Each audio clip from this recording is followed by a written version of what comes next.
This is Allyson Felix, the most decorated track and field athlete of all time. She has more gold medals than Usain Bolt. Allyson was sponsored by Nike, the world's largest sportswear brand. That is until she decided to have a baby, at which point she was kindly offered support through that transition to motherhood by cutting her pay by 70%, to which she and her manager / brother said, "No thanks, that's atrocious, we'll just make our own shoes." And that's exactly what they did. So Allyson became the first person to wear her own brand of running shoes at the Tokyo Olympics.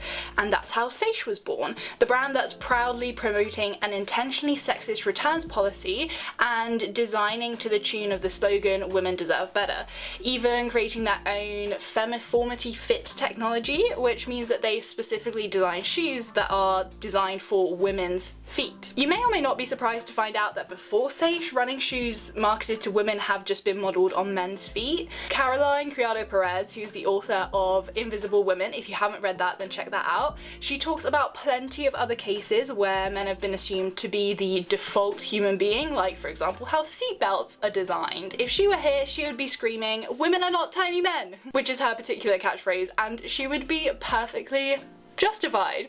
So in this video we'll be going deeper into Nike's actually extensive history of sexism and downright abuse of female athletes. I was emotionally and physically abused. When I told them that I wanted to have a baby during my career, they told me, "Simple, we'll just pause your contract and stop paying you." I also want to talk about the deeper issues around the expectations that our society has of women. Can we ever really expect to stay at the top of our game and have successful careers whilst also opting to have children? Clearly, Nike can't seem to fathom the idea of a pro athlete who is also a mother.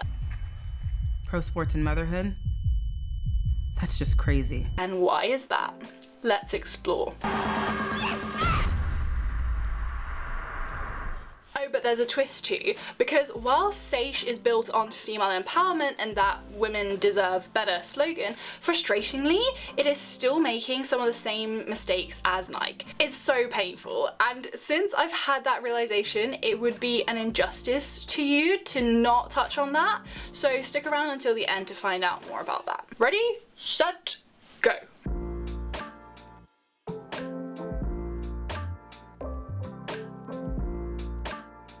So let's talk about how our society and also brands, because we're focusing on Nike here after all, is failing women, particularly mothers and particularly black mothers.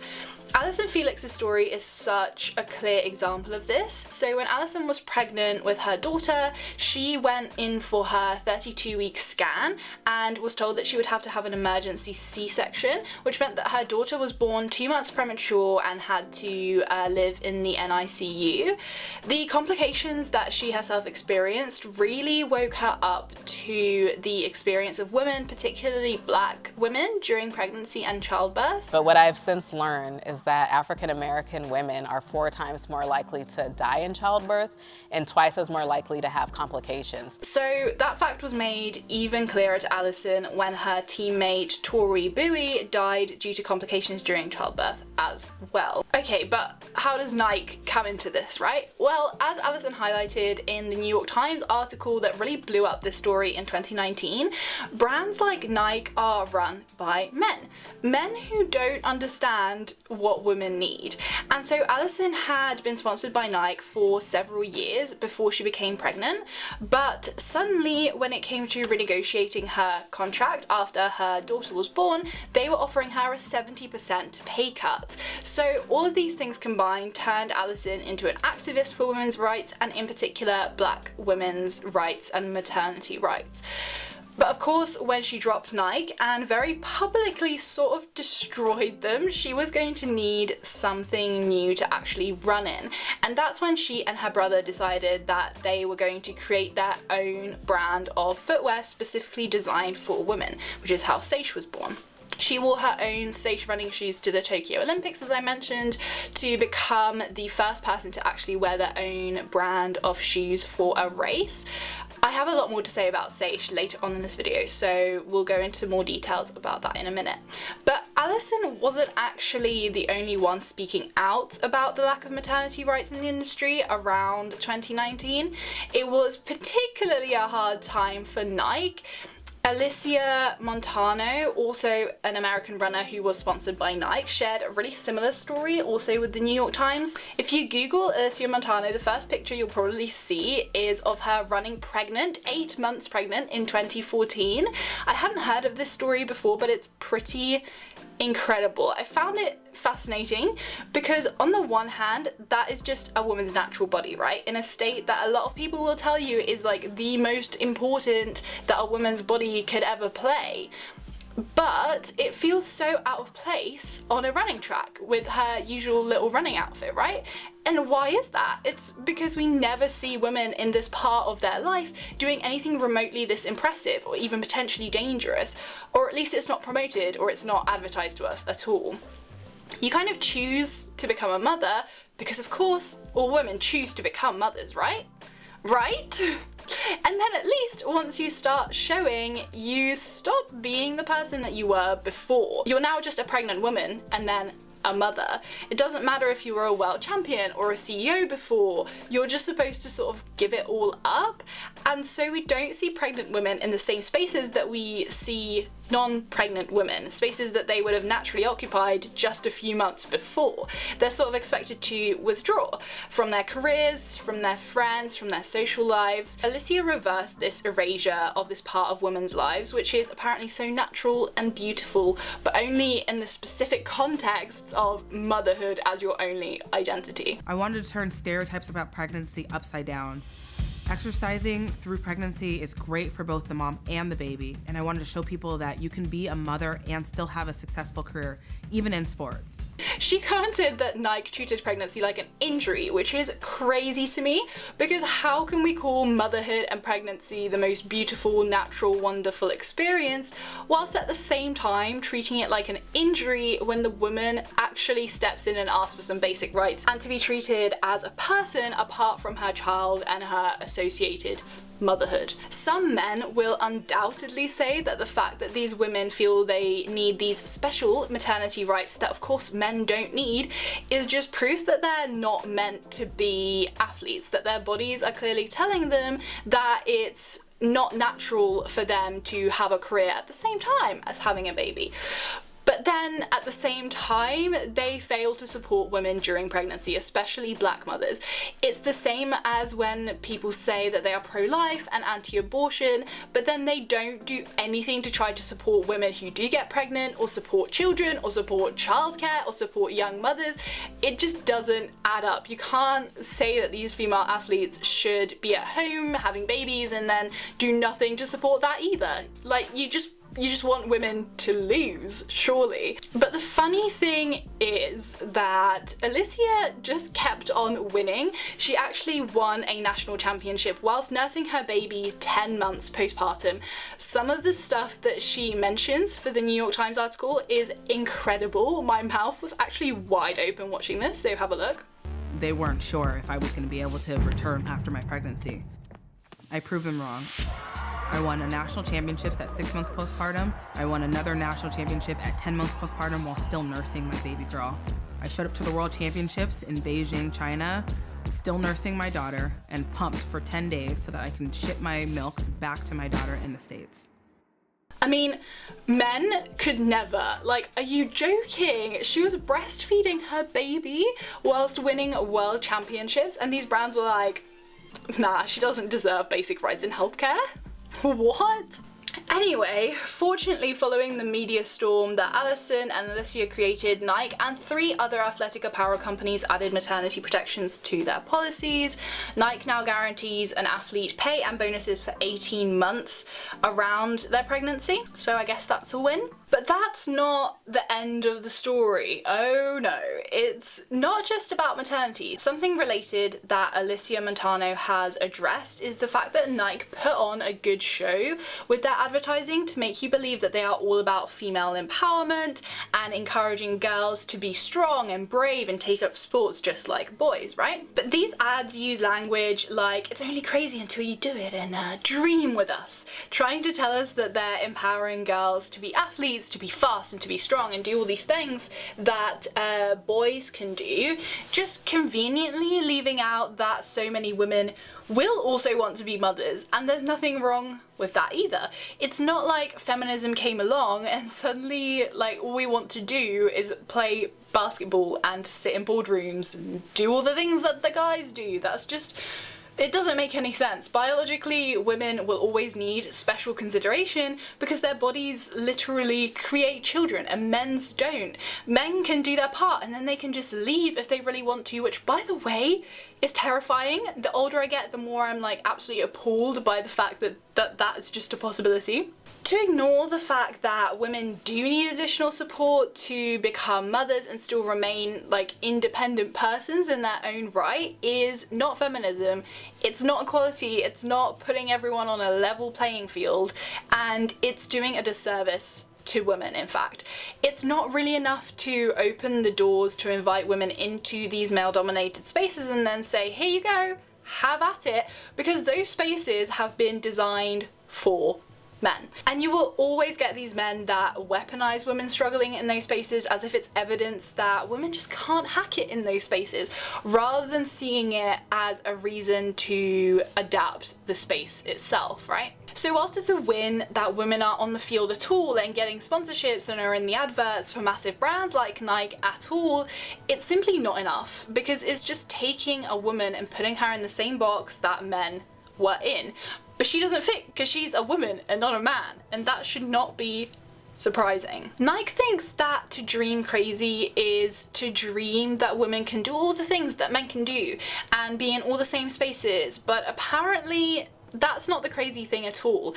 The crazy thing is something they haven't even been able to imagine, which is actually thinking about women, what they need and what they go through, and how they can best support them in the best way. The funny, well, I mean, not very funny thing is that Nike has been benefiting from jumping on social justice issues in their ad campaigns for decades. Throughout the 90s, they touched on disability, ageism, gay rights in their campaigns, and each time their sales took a bump. The strategy obviously works for them, so they're going to keep doing it. In 2012, a gender equality focused ad led to their revenue rising by $3.2 billion versus the previous year. The story of the runner Mary Cain adds yet another layer to this. Also in 2019, she was the subject of another New York Times article titled, "I was the fastest girl in America until I joined Nike." Ouch. When I was 16, I got a call from Alberto Salazar at Nike. He was the world's most famous track coach, and he told me I was the most talented athlete he'd ever seen.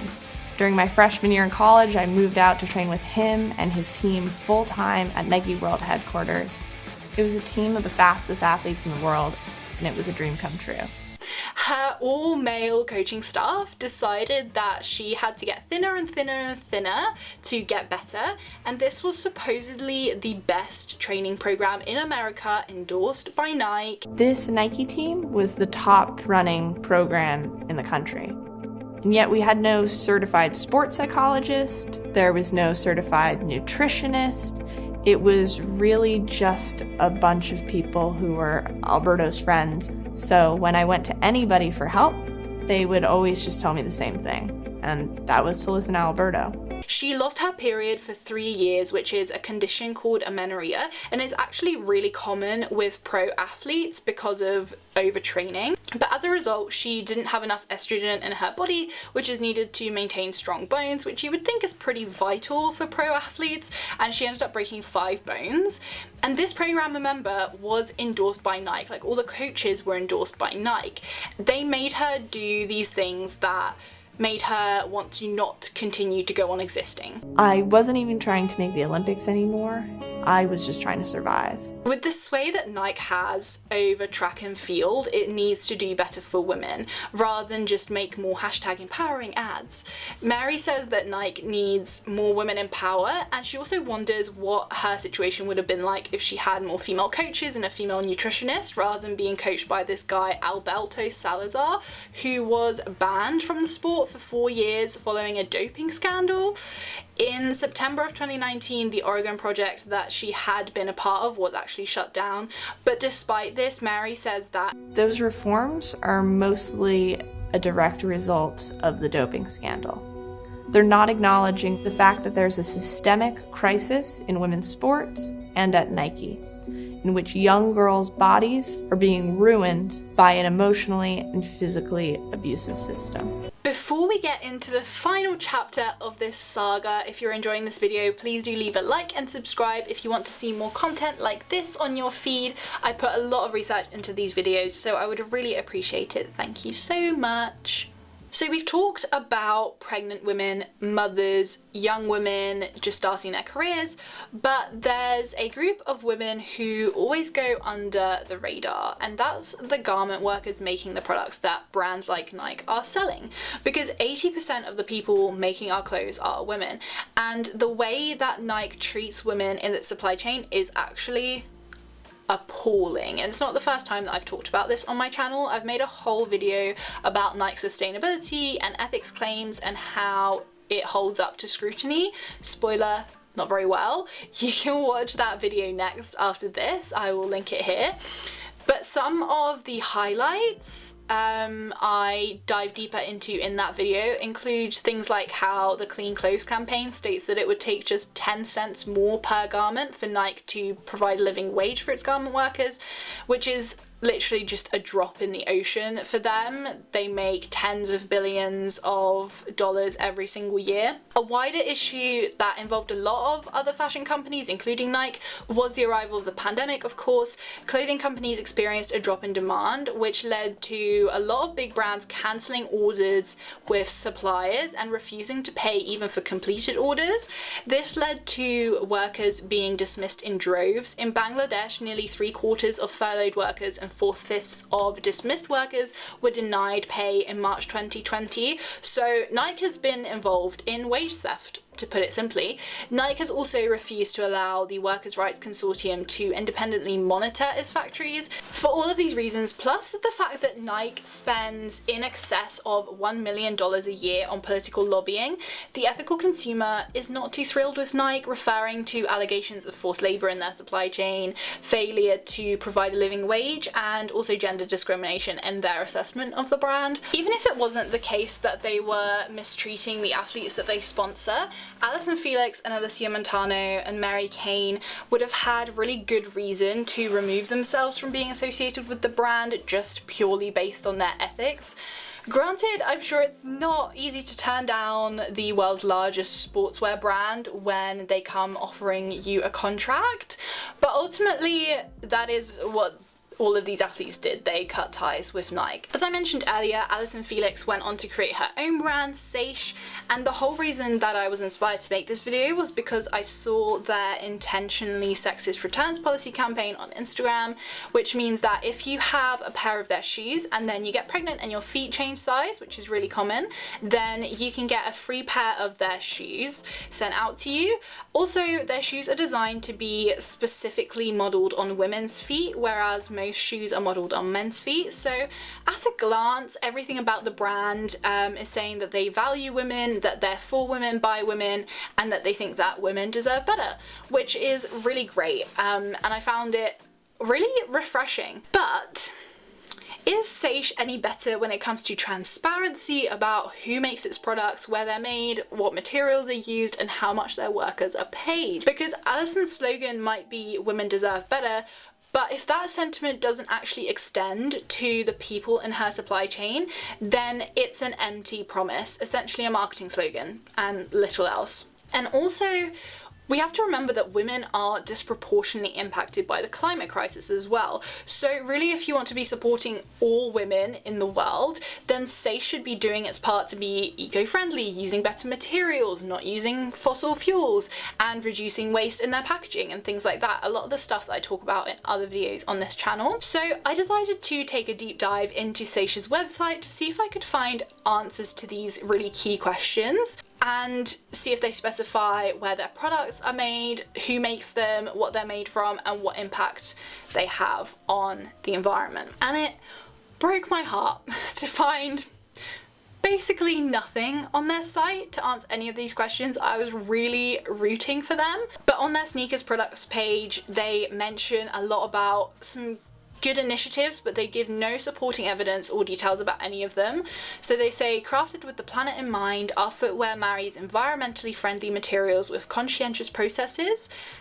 What are those materials? It's not specified. We prioritize sustainability through reduced water usage and carbon footprint, ensuring every step you take supports a healthier earth. How much reduction in water usage compared to what? How else do you reduce your carbon footprint? Are you carbon neutral? Why not? Like, what is your strategy for getting there? I have so many questions. Our commitment extends to recycling initiatives and energy efficient manufacturing, making our sneakers a stride towards a greener future. What recycling initiatives? I can't find anything about a take-back scheme or recycling scheme or anything like that beyond these vague statements that, quite frankly, you could see on any big brand's website. I can't find anything else, which is so disappointing. And I should also mention that Saysh is selling this sweatshirt with the words "pay me like a white man," priced at $120, but not giving many details as to who makes these sweatshirts and whether they themselves are being paid like a white man. So please, Allyson, who I don't imagine is watching this, but I'll give it a shot. Please consider the workers in your supply chain and don't fall into the same trap of basing your brand on female empowerment and your marketing on female empowerment, but built off the backs of the women that you're actually exploiting. It's a stale tale, it's getting really old, and it got old a long time ago. It's from the exact same playbook as the brands that you decided to step away from are using. There's clearly a long way to go for us to accommodate working mothers completely. We need a lot more intentionally sexist policies in place if we're serious about giving women a chance to have a successful career as well as to have children, and I think that these stories from 2019 really show that. But women's empowerment and rights also need to be intersectional. There can be no empowerment for the women that are buying Saysh's shoes without empowerment for the women that are making those Saysh shoes. Just like there can be no empowerment for the little girls that are wearing Nike unless there is empowerment for the workers that are making Nike products, right?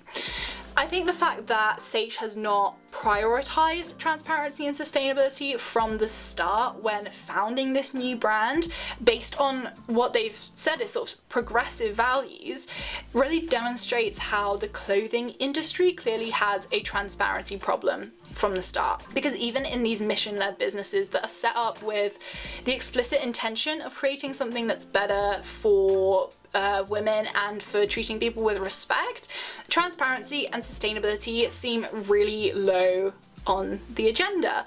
The supply chain is hidden, like it's just not a part of the brand, but the supply chain is what you are supporting when you are choosing to buy from specific brands. So it's really vital that consumers know what they're buying into. Watch this video next if you want to learn more about Nike and their somewhat stunted efforts to be more sustainable and ethical, and I will see you in the next one. Stay kind, bye.